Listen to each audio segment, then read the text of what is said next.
हम गलतफहमी में पड़ गए कि हमारी वोट से जीता, या मुझे ही बहुत से लोगों ने गलतफहमी में डाला, अरे मधु जी आपने तो पुस्तक लिख के मोदी जी के सारे दाग धुल दिए और आपने इतना माहौल बनाया उनके फेवर में, वो बहुत बड़ा अहम, आपकी बहुत बड़ी अहम भूमिका थी, वगैरह वगैरह वगैरह वगैरह।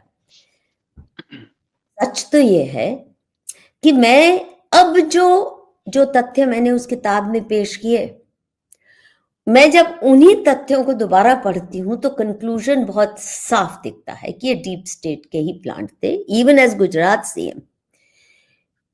और मैं उस पे थोड़ा सा ब्रीफली बोलूंगी before we come back to Dosanjh.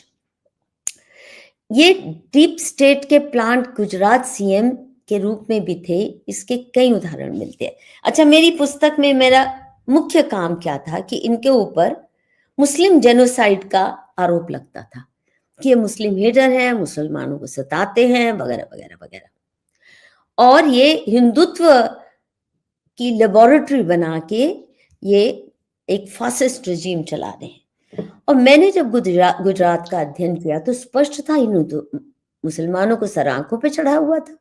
तो मैं तो बड़ी खुश हो गई कि देखो कितना झूठ बोलते हैं लेफ्टिस्ट, क्योंकि इनके ऊपर आरोप लगाने वाले भी लेफ्टिस्ट, अल्ट्रा लेफ्टिस्ट, इस्लामिस्ट, कौमी इस्लामिस्ट सारी लॉबी थी, जिनको मैं भली भांति जानती थी। टीस्टा सेटलवाड हो, इंदिरा जयसिंह हो, हर्ष मंदर हो, इनके पुराने मेरे जानकार रहे हैं, और कितने दुष्ट और फरेबी हैं ये मैं जानती थी, और फॉरेन फंडेड एजेंट्स है ये भी मैं जानती थी। इसी से इनसे दूरी बनाती गई। तो मैं तो केवल राजदीप सरदेसाई, हर्ष मंदर, टीस्टा सेटलवाड, बरखा दत्त को गलत साबित करने के लिए मैंने तो किताब लिखी कि नहीं देखिए इनकी हरकतें, देखिए मोदी जी के काम, देखिए जितना इन्होंने सर आंखों पर मुसलमानों को चढ़ाया किसी ने नहीं चढ़ाया। ये भी नहीं, दूसरा, इससे पहले सिर्फ गुजरात में नहीं भारत भर में दंगे होते थे, और उनकी एक विशिष्टता होती थी, दंगे हमेशा शुरू मुसलमान फसादी करते थे, क्योंकि उनको विक्टिमहुड नैरेटिव चाहिए, अपने को फैलाने के लिए इस्लाम को विक्टिमहुड नैरेटिव चाहिए, वो उसके बगैर जी नहीं सकते। और विक्टिमहुड नैरेटिव के लिए दंगे फसाद इंस्टिगेट करना, शुरू करना उनकी फितरत है। लेकिन कांग्रेस के या बाकी हर पार्टी के रजीम में हिंदू रिटेलिएट फिर करता था कि तुम्हारी ये मजाल कि इस तरह तुम खुलेआम हमारे लोगों को जला दो या इस तरह अटैक करो। तो रिटेलिएशन हिंदू स्ट्रीट पावर जब करती थी तो ये फिर बैठ जाते थे, 4-5 साल दुबक जाते थे। मोदी जी ने पहली बार ऐसा किया, ऐसा माहौल बनाया गुजरात में, क्रश कर डाला हिंदू रिटेलिएशन को, और जितनी मात्रा में, करीब 50,000 हिंदुओं को इन्होंने अरेस्ट किया, और झूठे चार्जेस पर खुद माना। अपनी इंटरव्यू में जो मैंने किताब में कोट भी की है कि टीस्टा सेटलवाड ने कैसे झूठे इल्जाम मासूमों पर लगाए, पर मैंने कहा ठीक है तुम लगा लो एफआईआर।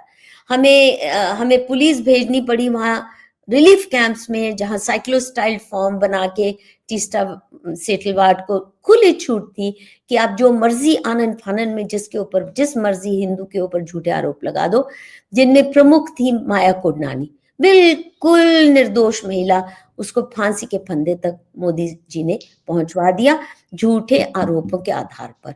ऐसे कितने लोग मर गए, ऐसे कितने लोग जेलों में सड़े, अभी भी सड़ रहे हैं। मोदी जी ने ऐसा माहौल बनाया कि उसके बाद हिंदू की retaliatory power, VHP, Bajrang Dal, जो भी हमारे मिलिटेंट स्ट्रीट पावर वाले ऑर्गेनाइजेशन से, उनको क्रश कर डाला। अपने प्रिय मित्र प्रवीण त्रिगाड़िया, इतने प्रिय ये घनिष्ठ थे, उनको बाहर निकाल दिया गुजरात से, उनका एंट्री लगभग बंद हो गई, और इसीलिए मर्द मुजाहिद का खिताब इन्हें जफर सरेशवाला ने दिया कि वो जब पहले आता था गुजरात में तो 1,00,000-1,50,000 लोग उसको एयरपोर्ट पे रिसीव करने आते थे, इतनी बड़ी रैली होती थी, बंद हो जाता था पूरा अहमदाबाद। और फिर मोदी जी ने तो गाड़िया साहब की ये हालत कर दी कि 5 लोग भी उन्हें रिसीव करने एयरपोर्ट पे नहीं आते थे। ये सब उन्होंने किया। और मुसलमानों का जो अपीजमेंट है, मेरी किताब मोदी मुस्लिम्स एंड मीडिया पढ़िए, आपको बहुत उदाहरण मिल जाएंगे उसमें, जहां मैं उस वक्त उन्हें वो क्या कहते हैं ना, गांधीयन लेंस से देख रही हूँ, नहीं नहीं ये तो माइनॉरिटीज के बहुत शुभचिंतक हैं। लेकिन अगर आप देखें गुजरात के सीएम बनने में भी डीप स्टेट का ही हाथ था, क्योंकि उससे पहले आपको भी मालूम होगा कि शंकर सिंह वघेला और जो दूसरे केशव भाई, फॉर्मर केशु भाई, इन दोनों ने कहा था इस बंदे को गुजरात निकाला दो बीजेपी हाईकमांड से। 6-7 साल का इनको गुजरात निकाला दिलवाया कि ये तो हमारे में लड़ाइयां डलवा रहा है, फूट डलवा रहा है, बहुत फसादी काम कर रहा है। इसको बाहर आना पड़ा था नरेंद्र मोदी को, और गुजरात में इसको घुसने नहीं दिया जाता था। एकाएक इनको प्लांट किया जाता है as chief minister when nobody in Gujarat wanted him और nobody expected him. Not one BJP leader wanted him, or not one person expected it. तो ये कैसे हुआ होगा? तो इसका जाहिर एक ही जवाब है कि ये डीप स्टेट का प्लांट बनके, और वाजपेयी जी को भी हुक्म आया होगा, हमारे सारे प्रधानमंत्री एक लाल बहादुर शास्त्री को छोड़ के शायद किसी न किसी तरह से डीप स्टेट द्वारा कॉम्प्रोमाइज रहे हैं, अधिकतर तो रहे हैं। नेहरू से शुरू करिए, कितना कॉम्प्रोमाइज व्यक्ति, और ब्रिटिश डीप स्टेट का वो एजेंट था, गांधी जी जैसे ब्रिटिश डीप स्टेट के एजेंट बन के आए हिंदू रिसर्जेंस को कुचलने के लिए 1905 के बंगाल विभाजन के खिलाफ खड़ी मूवमेंट के, जब हिंदू रिसर्जेंस एक नए अफवान पे था। तिलक, लाला लाजपत राय, कितने उच्च स्तरीय नेता हिंदू मूल्यों को लेकर फ्रीडम मूवमेंट चला रहे थे और मिलिटेंट हो रही थी मूवमेंट। तो गांधी को लाया गया गोखले के माध्यम से, और उनको फिर महात्मा का मेंटल भी ऑफिशियली पहनाया अंग्रेजों ने कि हिंदुओं को कुचलना है, हिंदू रिसर्जेंस कुचलनी है, और इस्लाम परस्ती ऐसी चलानी है कि हिंदू बिल्कुल निष्क्रिय हो जाए। और ये किया गांधी ने, यही काम इन्होंने गुजरात में किया। इतनी अपीजमेंट की स्टोरीज है मोदी मुस्लिम्स मीडिया में, मैं चाहूंगी कि आप कभी उस पर डिटेल में उसके, मैं उस पर डिटेल में, हाँ मेरे पास है, मैं पढ़ के एक दिन उसी पे पूरा करते हैं, उसी पे करते हैं। जहां मेरी किताब, जो कि उस वक्त मेरा ये सिद्ध करना उद्देश्य था कि मोदी जी मुस्लिम विरोधी नहीं है, आप झूठे आरोप क्यों लगा रहे हैं। पर मोदी जी ने खुद मुझे बताया, अच्छा हम सभी भारतीयों की, या हिंदू हृदय वासियों की, या हिंदू हृदय रखने वाले सभी नागरिकों की आत्मसम्मान पर यह बहुत बड़ा चोट था कि इनको वीजा नहीं दिया जा रहा था, ये कह के तुम फासिस्ट हो। तो इसीलिए इनके लिए सिंपैथी वेव बनी कि इनको अमेरिका वीजा नहीं दे रहा, तुम्हारी क्या हिम्मत, तुमने कभी किसी और चीफ मिनिस्टर को जिसके काल में दंगे हुए कभी आपने वीजा मना किया?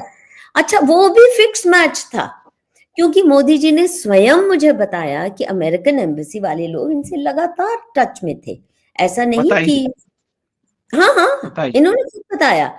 और इसीलिए आप देखिए इनका जो गुजरात वाइब्रेंट समिट होता था, जो मोदी जी ने तुरंत ही आते ही उनका जो बड़ा एक कार्यक्रम उन्होंने लॉन्च किया, वो था फॉरेन इन्वेस्टमेंट इनवाइट करना, जिसमें बड़ी मात्रा में यूरोप से, अमेरिका से, ऑस्ट्रेलिया से, सारे ये जो वेस्टर्न देश जो इनको कह रहे थे वीजा नहीं देंगे, वो अपने कॉर्पोरेट्स भेजते थे, वो बड़ी बड़ी इन्वेस्टमेंट कमिट करते थे, और की भी इन्होंने बाहरी मात्रा में गुजरात में फॉरेन इन्वेस्टमेंट्स लाई और एक नया मॉडल तय किया। उसके बाद गुजरात वाइब्रेंट समिट के बाद अब हर स्टेट का चीफ मिनिस्टर उसी तर्ज पर बुलाता है लोगों को, आओ आओ हम गरीब हैं, हमारे मुल्क में निवेश करो, कल्याण करो, हाँ कल्याण करो। तो मोदी जी ने ये सक्सेस का एक नया मापदंड शुरू किया।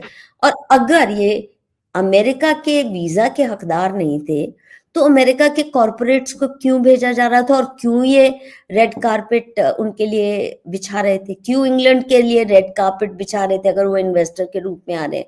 आप सोचिए कभी ये संभव, मतलब अगर आप इन चीजों को ढंग से एनालाइज करें, इन सारी कॉन्ट्रडिक्टरी डेवलपमेंट्स को, तो कैसे हो सकता है? इसका मतलब as CM also he was an agent of the deep state, और ये फिक्स्ड मैच था कि हम तुम्हें एक तरफ हिंदू हृदय सम्राट बन के पेश करवाएंगे, और इसलिए गोधरा कांड किया गया। और फिर जी मोदी तो हिंदुत्ववादी है, फांसीवादी। अच्छा, एक मजे की बात है, इन्होंने कभी चैलेंज नहीं किया कि मैं फासिस्टवादी कैसे हूं।